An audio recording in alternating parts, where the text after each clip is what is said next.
holy crap, man. Yeah. Aaron Rodgers, Yeah. nice bounce back game. I guess this is what happens when you don't have a 40-mile-an-hour wind in your face. Right. And there's nobody on the other side of the line of scrimmage who looks like Dalvin Cook. So, nice bounce back game for the Green Bay Packers, who got Aaron Jones out there. He looked pretty Aaron Jonesy. I mean, they gave it to him on the first 4 plays of the game just to prove a point. If you are missing out at all on this show over the last couple of days, I told you the story of Tyler Ervin, who did get some reps yesterday. It looked like he was going to get the start because Jamal Williams is out because he was a close contact of the COVID-positive A.J. Dillon. So 2 of their Packers running backs of note were out last night. So Tyler Ervin got the start until Aaron Jones said, I can actually go, and they say, go ahead. And the story of Tyler Ervin was recounted with Steve Mariucci yesterday. The youngster with only 10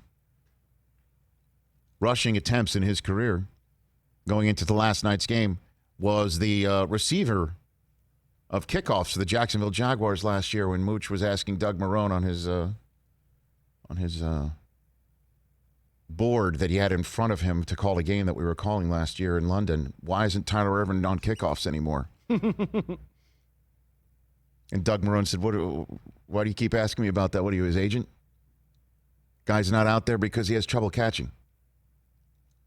Fun story. Reason why I bring it up right now, Tyler Ervin had not 1 but 2 catches last night. So, of course, I texted everybody. Game day morning group. So he had a nice game. But Davante Adams, look, we take credit for a lot here, right? Oh, yeah. We take credit for a lot. Certainly when we're right. Certainly when guests come on the show and do well. We call it the Rich Eisen Show bump. Has anybody had a better Rich Eisen Show bump than Davante Adams in recent days? They put up a graphic last week before the game against the Vikings. He had 3 touchdowns. Yeah. And then last night, pretty good game for him, huh? I'd say so. Pretty good game for him. Jeez.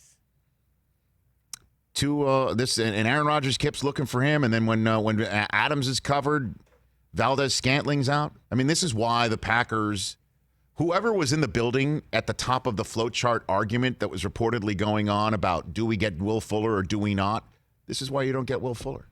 You got 12, and you got 17, and then you got 85, Robert Tonyan. Don't call me Tonyan. Rhymes with Funyon, Tonyan. You got him. Lazard's going to come back.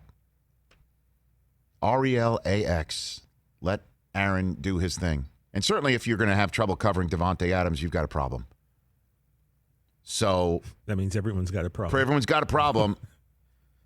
So the 49ers, man, feel for him big time. Jimmy G's not walking through that door. Neither is George Kittle. Neither is Raheem Mostert. Neither is Tevin Coleman. Big Nick Mullins had a problem last night. He is definitely not the future, folks. I'll tell you this. And he's been on the show, and he's a good kid, and he had a nice run last year, and he comes in, and he can do well. But then you start – I mean, it seems like every time Mullins is out there, he runs the offense in a nice, efficient way, and then all of a sudden, about a couple quarters later, it's like, where's C.J. Beathard?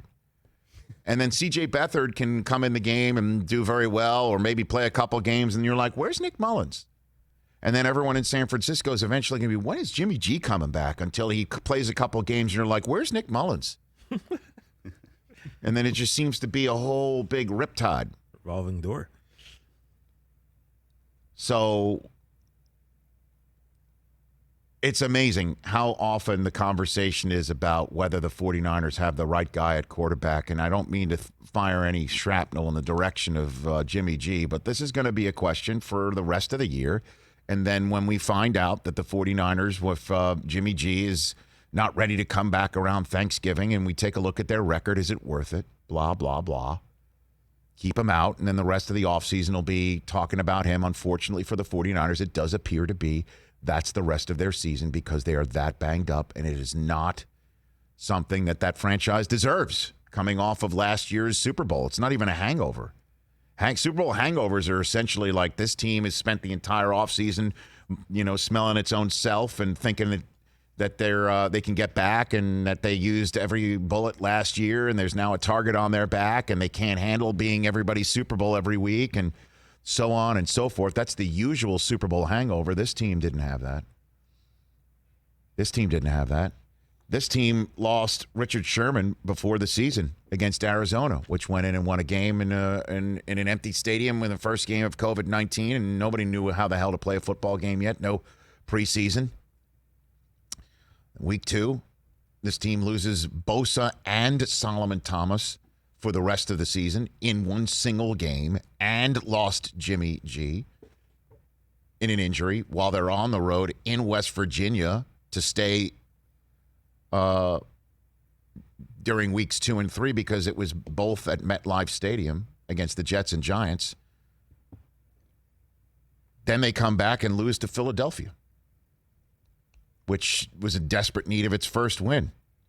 Then Miami comes in and boat races them, and then the Rams get hit in the mouth, and just when you thought that they were back, they go to New England and hit New England in the mouth, and then the roof caves in against Seattle with all the injuries and COVID-19. And Green Bay a short week. Next up is New Orleans, then a bye. And I can only hope for them, as they're sitting at 4-6, most likely on a bye, because I can't imagine they beat New Orleans in the Superdome with Big Nick Mullins or CJ Beathard. And with all due respect to Richie James,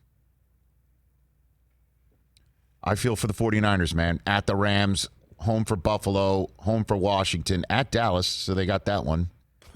Sorry, TJ. Wow. At Arizona, home for Seattle. So you're looking at a team that might be under 500 when it's all said and done at 7-9, or they could be 8-8. That's not a playoff season. Then they'll go into the offseason, and we'll hear a lot about Jimmy G's our guy, potentially, or what's the future.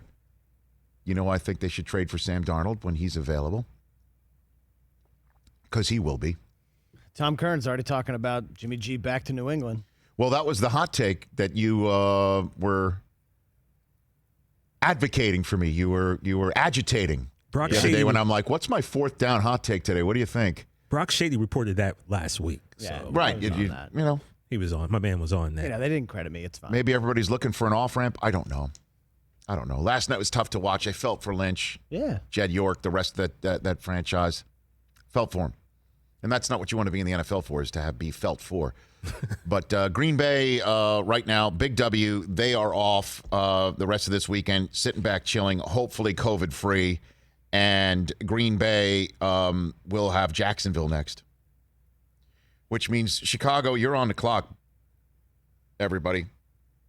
You better be you fast, because that division's going to start slipping away.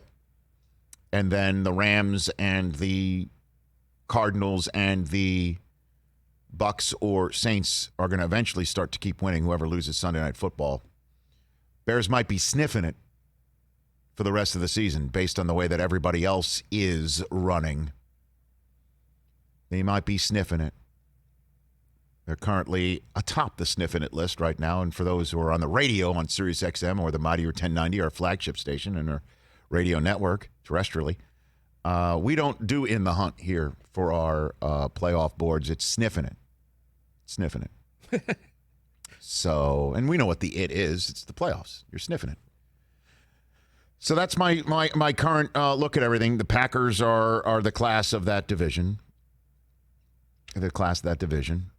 Because the Bears will not be able to go point for point with this team. Because I'm assuming when the Packers and the Bears face each other for the first time on Sunday Night Football on our friends on NBC in week 12, and then certainly see him in week 17 for potentially the marbles. I don't think it will be, based on the way that the Bears are looking offensively lately. I assume Lazard and everyone else will be back and ready to roll. So there's that.